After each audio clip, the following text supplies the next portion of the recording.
So, when I was a kid, my family was really close to the across-the-street neighbors. I was outside playing with the daughter when my parents told us they were going to run to the store for a bit. We asked them if we could stay at my house. I had a cool Barbie dream house I wanted to show off to her, as her parents were home right across the street. My parents said yes, and made sure to tell hers to keep an eye out for us. Once we were inside, we were thrilled to have this big house to ourselves.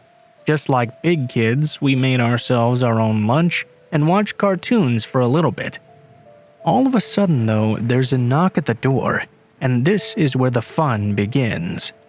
Because of the urgency of this knocking, I hopped up immediately and ran for the door, thinking it must be my parents who had forgotten something. After looking through the side window, though, I saw what looked like my friend's brother. I flung the door open. There was a man who was definitely not my friend's dorky 6-foot-tall brother. The man looked extremely jumpy and told me he needed me to come outside right away because he had just accidentally hit my parents' car. I immediately panicked and asked which one. He took a few steps back to look at the driveway and said, "The red one. My mom's prized BMW." Now don't judge me too harshly. I was maybe 9 or 10 or so, and someone had just told me they had ruined the car my mom loved just as much, if not more, than us kids. I blurted out my parents weren't home, and he told me he still needed me to come out and check the damages. Because obviously, as we all know, a 9-year-old can assess the damage to a 1990s convertible very well. I looked back at my friend, and while we chatted with each other to discuss what to do, he reached out to force open the screen door. It was locked, but it was one of those shitty plastic ones that could have easily just been yanked a little hard and pulled open right away. It wasn't until then that my alarm bells finally went off. I told him I had to go call my mom. He started to protest, but I slammed the door shut and immediately called my friend's mom instead. Thankfully, she's a very intimidating lady. She marched right over before we could even finish explaining what was happening. The man was obviously startled by someone arriving so quickly. When she demanded to know why he was at my door in the first place, he started stammering something about selling magazines. Obviously, he didn't have anything with him, so she told him to get lost or she was calling the cops. It was at this point I looked out and noticed a car pull up alongside our house very quickly. He hopped in the passenger side and they sped away in a heartbeat. I think we all came to the realization at the same time that someone had been in a car waiting for him at the top of my street. My friend's mom turned ghost white with recognition, then immediately flushed red with anger. Let's just say we weren't allowed to be home alone for a long time after that.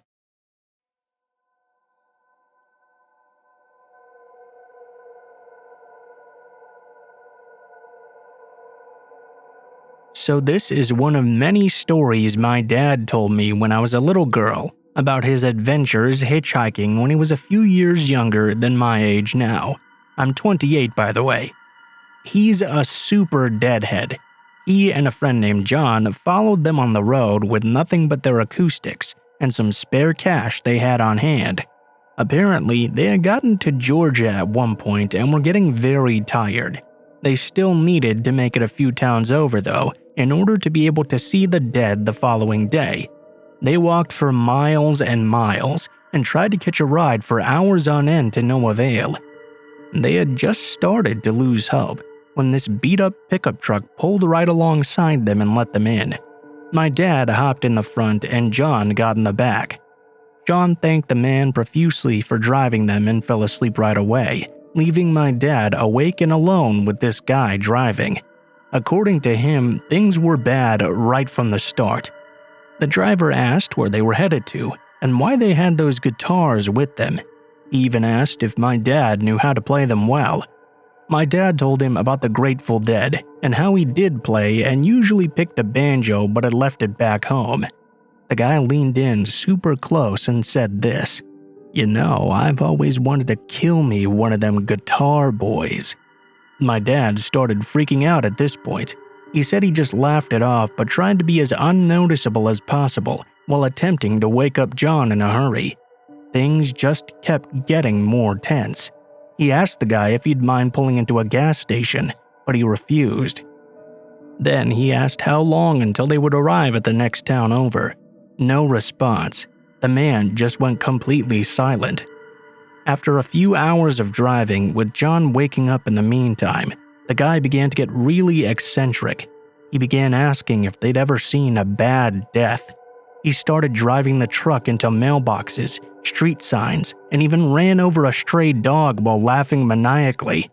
My dad and John just laughed right along with him until he finally pulled over at a gas station and they were able to grab all their things and run off.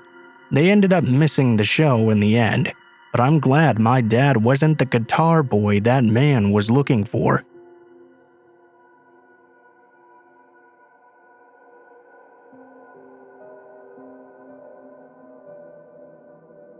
This happened to a friend and I at around 9:30 p.m. on a Saturday, if I recall correctly.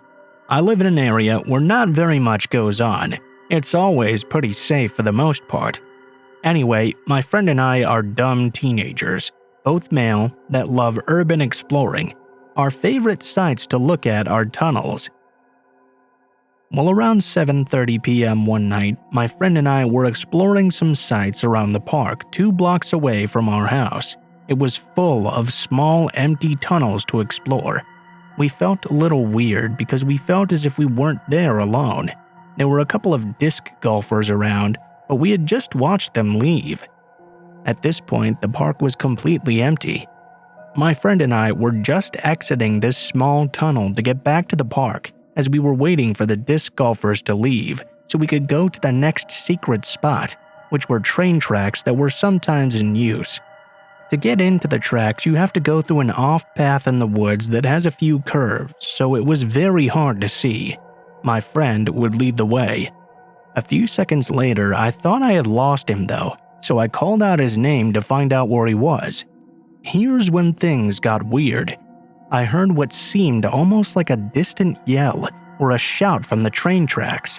I thought he had sped up a good ways, so I jogged up ahead and eventually ran into my buddy. He was just around the bend of a curvy turn. I asked him if he was okay.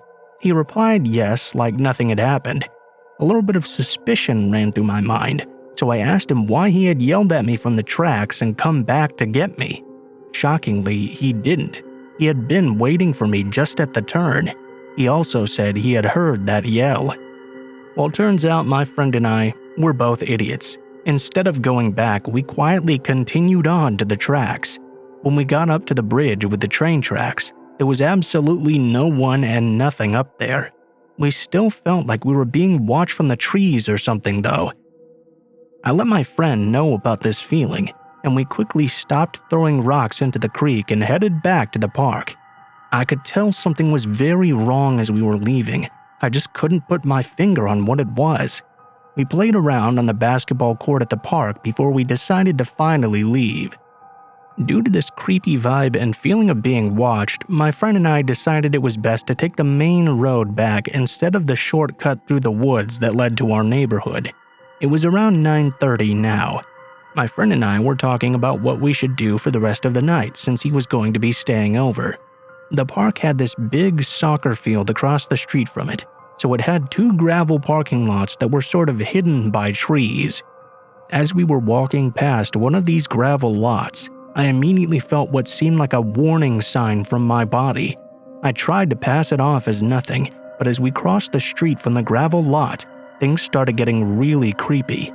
I could just barely see someone come out of the shadows of that gravel lot. They appeared to be wearing very dark clothing, and a hoodie completely covered up their face. I was seeing red flags everywhere. The way they had just come out of nowhere was so subtle and perfectly timed. It was as if they were waiting for us to cross to start following us. My friend, it seemed, hadn't noticed this strange figure yet. I told him to jog up ahead just a little. He seemed confused, so I pulled him close to me and told him what I had just seen. He seemed very anxious now, so he picked up the pace a little. Every once in a while, I would look over my shoulder to see where that figure was. Every time I looked back, though, he would be at least 3 feet closer to us. I could hear the figure's eerie breathing even at one point. Thank God we were close to an alleyway shortcut that no one really uses, but me and my friends. To get to it, you have to go up a little hill to the left of our street. I saw this as an opportunity. I mumbled into my friend's ear, "Let's use the alley." He quickly agreed. The second we made it to the hill, we casually jogged up to the alleyway.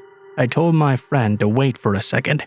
I peeked over the street from the alley, and there I saw them. What appeared to be a man in his late 30s, making his way towards us very quickly. I could see his eyes now. They were staring directly at me with this evil look. I told my friend to bolt up the damn alley to his house, which was connected to it. We had never run so fast in our lives. We made it up the street and took a sharp turn to the left. It seemed we had lost the man at this point. We sprinted through his front door and locked every single entrance up tight. We turned off all the lights too, and hid for what felt like an hour. Thank God that man following us was nowhere to be seen.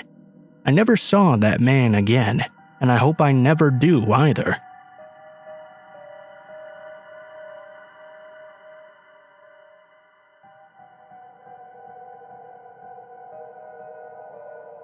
This encounter happened to my best friend and I sometime back in 2007 or 2008 or so.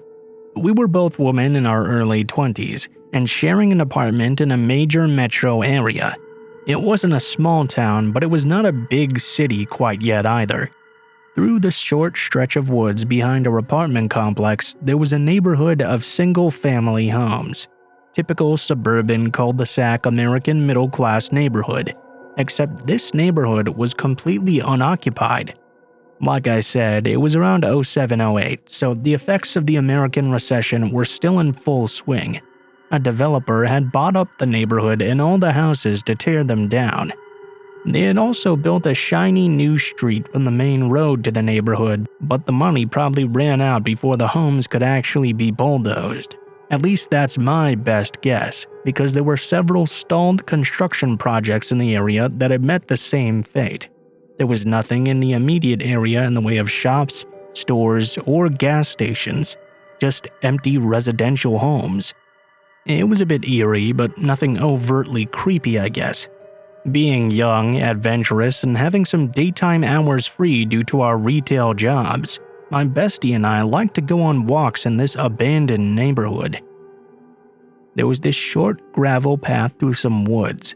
Then you came out onto the main neighborhood street, which started out gravel and turned into asphalt toward the nicer end of the neighborhood with the bigger, newer houses.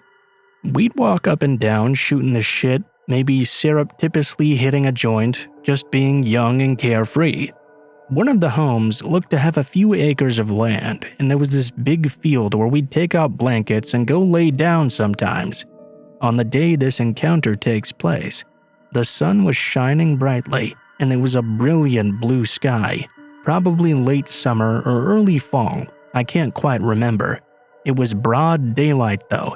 Like I said earlier, the neighborhood was a bit eerie, but on that day we felt completely safe. We were on our midway abandoned neighborhood stroll when we noticed something we had never seen before. A car on the street headed in our direction.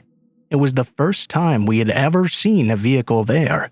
It was this small blue hatchback. I don't know cars very well, so that's the most specific description I can give. Neither one of us could really get a good look at the driver's face, but we could see there were 2 people in the car. The only thing I could make out was that the driver was male, white, had brown hair, and was wearing a blue shirt. The car rumbled past us on the gravel road and out of sight. We continued on, thinking it was odd, but not really that weird. A couple of minutes later, though, the car came back from the direction it had just come, passing us from behind. It drove just out of sight over this little hill. We figured maybe they'd gotten turned around, since obviously there was nothing of interest on this road except this abandoned subdivision. We continued our walk for another couple of minutes. We reached the hill, and as we get to the top, we see the car that had just driven past us. It was stopped on the road just a little ways ahead of us, just sitting there with its brake lights on. That's when I noticed the person in the passenger side seat was now gone. I found this odd. I started internally questioning whether I'd ever seen the passenger at all, until my friend said, "Hey, wasn't there another person?" My hackles started to go up. I was creeped out at this point. Something about the way that car just sat there idling, like they were waiting for us. There was nothing of interest behind us where he could have dropped his passenger off, which made their now absence very unsettling. I don't know how long we were standing there staring at this car, possibly with the driver's accomplice having been dropped off behind us or something, and the car lying in wait in front of us. It felt like forever. I had a cold, heavy feeling in my stomach. My friend and I were both frozen on the spot, hair on the back of our necks standing straight up and mental alarm bells ringing. It was dawning on me that we had not told anyone where we were. I was standing there frozen in fear, brain frantically trying to figure out how long it would be until my boyfriend would get off work and discover us missing. The car started backing towards us fast. It shot back towards us. My friend and I came to our senses and tore off towards the woods, cutting through the backyard of one of the abandoned houses.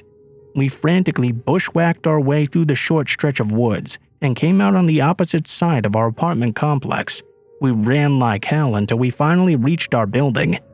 I have no idea what that driver was doing, or what their intentions were, or where his passenger disappeared to. Nor do I know why he tried to reverse into us.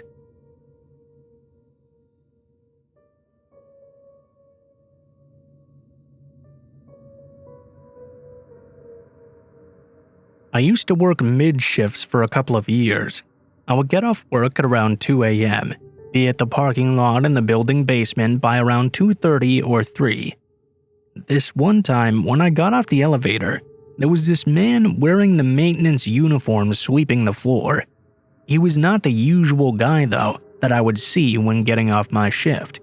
I was friends with all of the guards, receptionists, and maintenance people at my building, you see. I would always bring them a coffee from our pantry and sometimes even the occasional packed bread from our vending machine. I wasn't quite sure who this new guy was, but for some reason I was immediately creeped out by him, maybe because I couldn't see his face at all.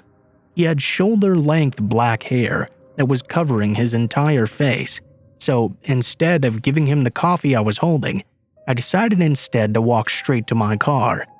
I could hear the sound of my heels clicking on the floor, and then I began to hear a second set of footfalls.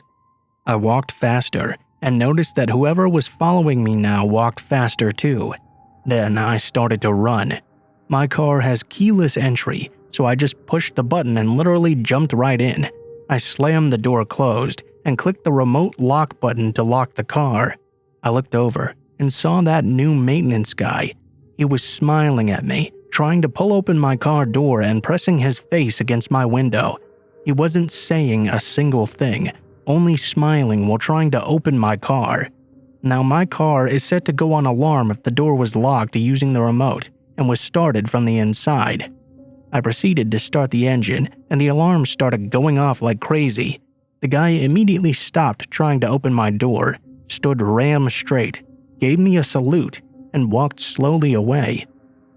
After what felt like hours, the building guard and the maintenance guy that were usually assigned to my parking floor approached my car. They were surprised to find me inside. Coffee spilled all over me while I sobbed. I told them what had just happened. Neither one of them knew who the guy I was describing was. After that incident, there were more guards assigned to the parking areas, now doing rounds hourly. I never saw that guy anymore, and I hope to never see him again. This also made me act more carefully whenever I go out into any parking area. I always keep a can of pepper spray handy, and added a whistle on my ID lanyard and bag straps for added precaution.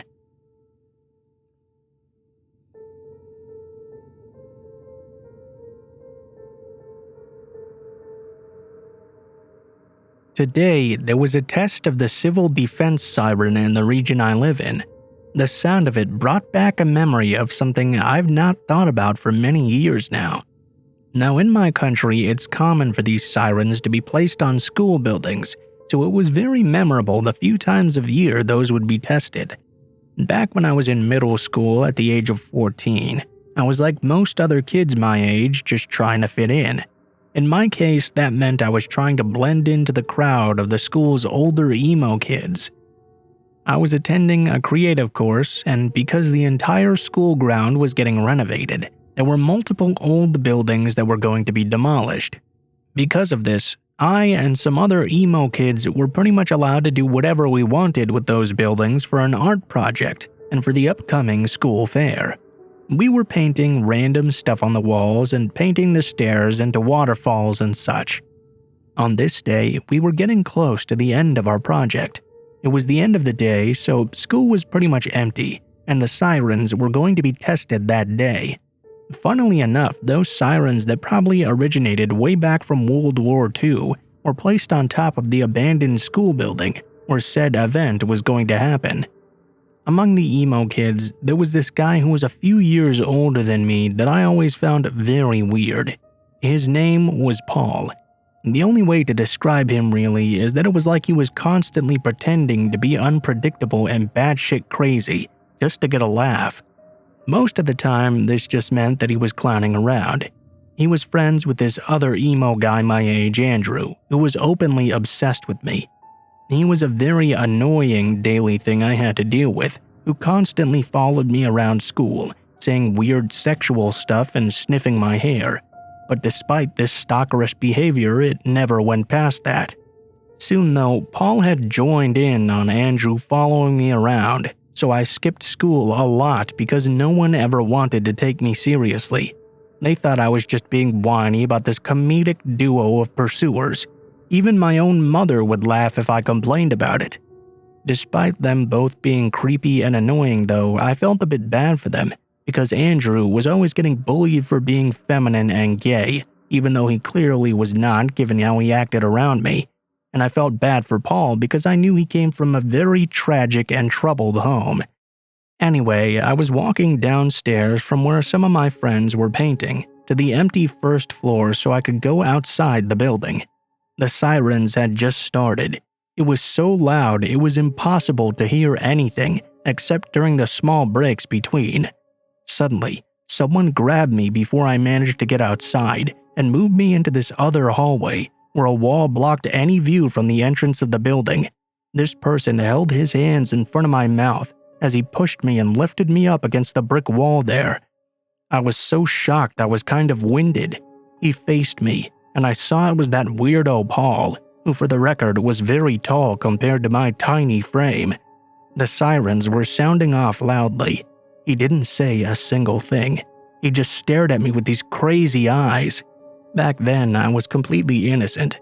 The fact he could do anything bad to me he wanted did not cross my mind right away. I just nervously laughed and said that he'd scared me and asked him to please put me down. But he didn't. I was starting to freak out because I knew no one could hear me and nobody knew where I was either. Just then though, luckily, before anything could happen to me, this older emo girl who was one of my friends appeared peeking out of the corner. It turned out she had already been looking for me. When she saw what was going on here though, she didn't hesitate for a moment. She walked over screaming at Paul and kicked him as hard as she could right in the knee. He dropped me immediately as he crouched down in pain. My friend grabbed my shoulder and brought me outside to the schoolyard. After, we didn't really talk about it, just called him a creep and laughed it off together. During my last few years in middle school, I drifted away from that crowd. They were all older now and moving on to high school. As I've grown older and wiser, I came to realize just how close I came to something really bad happening to me back then. Because of the sirens, no one would have been able to hear me scream, and because we were in that abandoned building, there were a lot of secluded rooms he could have dragged me into. I'm so thankful that my old friend walked in before he had the chance to hurt me. Without her, the story might have ended very differently. Lastly, I'd like to add that I saw this guy again in high school because he was dating a friend of a friend. She was a year younger than me, meaning she was about 16 and him 19. He would often wait around school grounds for her to finish classes, and even though I tried to avoid him, he ran up and hugged me once. I felt very uncomfortable and sort of froze. After that, I told my friend that he was not a right person, and she said she knew, because he was very abusive to his girlfriend as well.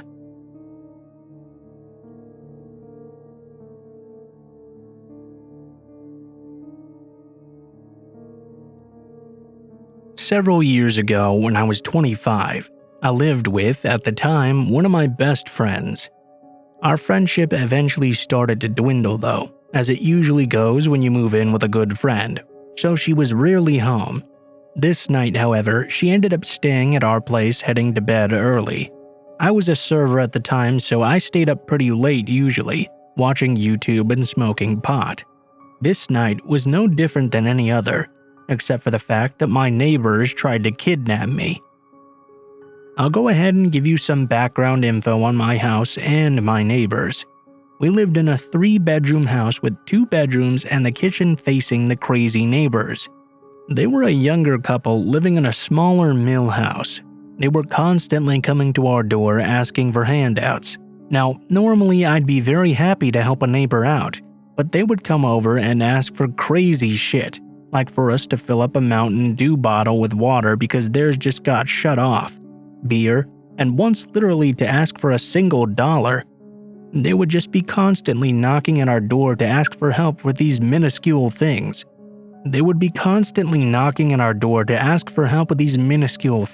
And when we wouldn't answer, I'd peek through the window and see them either jacking cigarette butts from the ashtray or pressing their eyeballs up against the door peephole to see if they could spot us inside.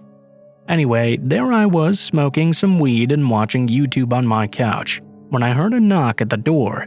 I rolled my eyes because I knew exactly who had just come a-knockin'. It was 11 p.m. by the way. I decided to check the peephole, and sure enough, the boyfriend was on my porch. Normally, I just walk away and continue on with my life, but this time he looked like he was in genuine distress. I opened the door to see what was wrong. "Hey, I just wanted to come over here and see if you would film my engagement. I got my girlfriend a ring here in my pocket, and I need you to follow me to my backyard and film it for me." Baffled but curious, I told him congratulations and said I'd be out in just a second. I just needed to put my shoes on. I shut the door behind me and locked it. Quickly, I ran to the back room that looked out into their backyard. I peeked through the blinds to see what setup he had for his girlfriend. Nothing. Pitch black darkness.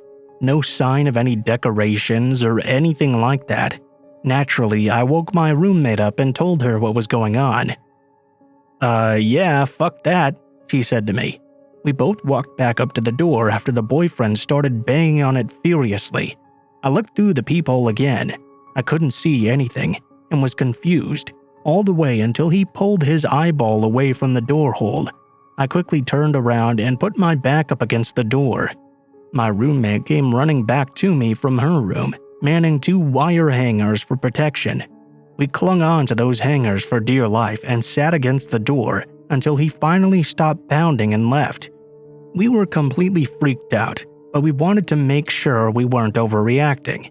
We went out our back door and hopped into her car so we could do a slow drive-by. They always had their front door open and also didn't have any blinds, so it was very easy to see into their house. Slowly, we crept by in her car and peered into their living room. Sitting on the couch and staring at the wall, looking strung out, was the couple and this older man. We sped off and ended up staying at a friend's house that night. I never answered the door for either of them ever again. One day, I came home from work and an older lady was parked in their driveway. She walked up to me as I got out of my car and asked if I knew where the neighbors were. I told her I hadn't seen them for a while, and she informed me she was the owner. She had told me they were months late on rent and she had finally come to evict them. She entered the home to find it completely trashed, needles and garbage everywhere, holes in the wall and literal shit on the floor. I told her I was sorry to hear she had to deal with all of that stuff, but I was very happy they were now finally gone. I'm not 100% sure what was going on that night, but I'm glad I didn't follow him to that backyard.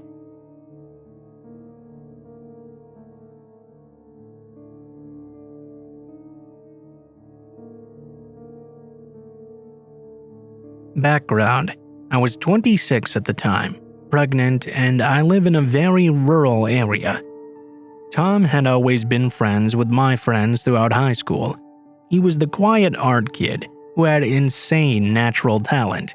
He always seemed nice enough, but despite always wearing a smile, he just gave people, girls mostly, the feeling that something was off about him. I never spent a lot of one-on-one time with him because of this, but I also never really had any reason to believe he was dangerous at all, just a bit weird. Anyway, years after high school, I reconnect with my high school sweetheart Jamie, who happens to be best friends with Tom. Everything was going great for Jamie and I. We got married, started a family, were remodeling an old home on acres of land that was our own. The dream. By then, Tom had become a regular at gatherings. I noticed more and more that he had this weapons fascination, and also liked to brag about himself. Obnoxious, but still nothing that made me feel very threatened. Tom, by this time, had also married a woman, except she was old enough to be his mother. These two were not a healthy, cohesive couple. Super codependent, manipulative, and apparently even got physical with one another. In the midst of this, Tom started drinking and lying about it too, getting 2 DWIs, and even showing up at our house drunk. Jamie eventually told him to just show up sober or don't bother coming at all. I was about 3 months pregnant at the time, and he didn't want all that drama at our house. Time goes by with no word from Tom. That is, until about 3 months since his last visit. He calls my husband wanting to chat and sounding very depressed. I was about 6 months along at this time. Jamie had him come by and they chatted outside. Turns out Tom wanted to leave his wife. Good for him. But something wasn't quite right, even more so than normal. Jamie snuck to Tom's scooter while Tom came inside to use our restroom. He found Tom's stashed bottle of vodka. While Jamie was outside, Tom all of a sudden didn't have to use the restroom anymore. Instead, he turned to me and looked me up and down, so cold and expressionless. You know, Jess, women are the most beautiful when they're pregnant, and you've never been more gorgeous. He made a move to get closer to me, but by this time, Jamie was walking in. Come outside, we need to talk. Shortly afterwards, I heard Tom leave. Jamie came to tell me about the alcohol. I told him about the creepy moment, and we both agreed that from then on he could no longer be trusted. He would not be welcome here until he got help. Well, instead of getting help, Tom stopped calling. No texts, nothing. Jamie reached out to make sure he was okay, but it would never get a response. From what we heard from his family, he was doing fine though, just working and staying busy trying to keep sober. We really hoped he was taking better care of himself. 2 months later, at 8 months pregnant, I was no longer working preterm labor, and Jamie worked 6 days a week. That was a lot of time alone. His schedule was always the same and had not changed in years, so when Tom randomly showed up at our house at 10 a.m. on a day he knew Jamie worked, I was very confused. I usually napped around that time because I was huge and tired. Luckily, I was awake this time and in our front room though. The room has a huge window that faces our driveway, and the door to my right leads to our garage. I shot him a nervous wave through my window. He didn't seem to see me though, and was grabbing something out of a duffel bag on his scooter. He pulled out a shotgun. I know there's fight or flight, but I just froze. He also grabbed a bottle and took a huge swig from it, guessing whiskey because of the bottle and color. Then he finally noticed me. Sheer horror on my face. In return, I got a hateful look. He said something I couldn't hear, then smiled. Not a happy smile either. He packed up his gun and left. I immediately called Jamie. He worked close by and police took forever to get to where we live. He didn't answer. I text, totally freaked out while checking all the locks. Jamie calls back about 10 minutes later, and as we're talking, Jamie's dad, who lives just down the road, calls. Tom just tried to break into his house. Thankfully, Jamie's dad is always armed. He caught him red-handed, but didn't call the cops because of their long-standing friendship with Tom's family. Apparently, Tom didn't have his gun out when he was caught, so Jamie's dad didn't feel threatened enough to call the cops. Not exactly happy about that, but it wasn't my choice. Don't worry, I called the cops myself later that day. This event alone was scary and super confusing, but what Jamie told me later really freaked me out. When I was working, I worked a set schedule, except for occasionally I'd be called in. One day, a month prior to my incident, Jamie called in sick, and I coincidentally was called in to work. I hated leaving him sick, but duty called. Jamie said he had been napping a little after 9 due to a high fever. He had awoken at some point to the sound of doors opening and closing, but figured he was so out of it must have just been his fever. What woke him up and kept him at least semi-alert, though, was the bell on our bedroom door. He heard it jingle twice lightly. He vaguely remembers looking up and seeing what looked like Tom at the end of our bed staring at him. He said he passed out from the fever getting worse and came to not very long afterward. By then, Tom was long gone, so Jamie figured it was all just a fever dream messing with him. After the gun incident, though, he wasn't so sure anymore. It's been over 2 years since then, and we make no attempts to talk to Tom any longer. He used to drive by from time to time, but never tried to make any contact either. That has since stopped, but I make sure to lock all of my windows and doors throughout the day.